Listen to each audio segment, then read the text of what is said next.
കേരളത്തിൻ്റെ തീരപ്രദേശങ്ങളിൽ നിന്ന് കടൽ മണൽ ഖനനം ചെയ്യാനുള്ള കേന്ദ്ര സർക്കാരിൻ്റെ തീരുമാനം പിൻവലിക്കണമെന്ന് ആവശ്യപ്പെട്ടുകൊണ്ട് നടക്കുന്ന പാർലമെൻറ്റ് മാർച്ചിൻ്റെ ഭാഗമായിട്ടാണ് ഫെഡറേഷൻ ഓഫ് ഇന്ത്യൻ ട്രേഡ് യൂണിയനെ പ്രതിനിധീകരിച്ച് ഞങ്ങൾ ഇവിടെ എത്തിയിട്ടുള്ളത്. കേരളത്തിലെ 10 ലക്ഷത്തിലധികം വരുന്ന മത്സ്യത്തൊഴിലാളികളെ മാത്രമല്ല, കേരളത്തിലെ തന്നെ പ്രകൃതിയെ നശിപ്പിക്കുന്ന തരത്തിലുള്ള തീരുമാനവുമായിട്ടാണ് നമ്മുടെ കേന്ദ്ര സർക്കാർ മുന്നോട്ട് പോയിക്കൊണ്ടിരിക്കുന്നത്.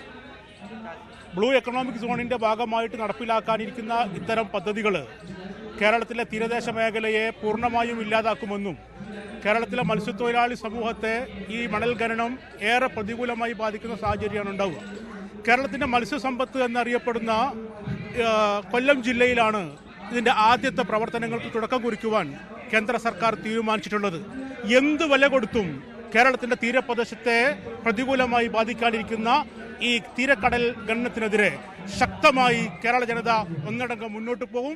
ആ സമര പരിപാടികൾക്ക് എല്ലാ തരത്തിലുമുള്ള പിന്തുണയും കൊടുത്ത് നേതൃപരമായ പങ്ക് വഹിച്ചുകൊണ്ട് ഫെഡറേഷൻ ഓഫ് ഇന്ത്യൻ ട്രേഡ് യൂണിയന്റെ കീഴിൽ പ്രവർത്തിക്കുന്ന ആൾ കേരള മത്സ്യത്തൊഴിലാളി യൂണിയൻ ഉണ്ടായിരിക്കുമെന്ന് ഒരിക്കൽ കൂടി ഉറപ്പിച്ചു പറയുവാൻ ഞാൻ ഈ അവസരം ഉപയോഗപ്പെടുത്തുന്നു.